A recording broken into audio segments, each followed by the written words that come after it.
Volkswagen Passat 2005 B6 model. Bonnet doesn't open.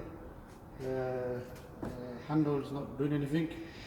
So what we're going to do, we're going to try to open it a different way. So what we can do, we're going to have to do the minimum damage without damaging the bonnet. We're going to open the bonnet.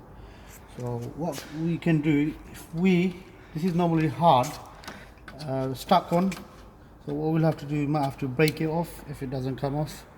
So normally what we do is pull it, and then it should come off.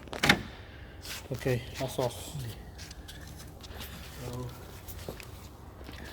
taking this badge out, now we're gonna show you an inside view of it. There's a way of opening it. Normally it should be, oh there it is. I can see this is come off, so this is not doing the job. So what we do, this is the cable. When we pull it, it doesn't do nothing. So what we're going to do is manually pull it, pull this cable down, opens the bonnet.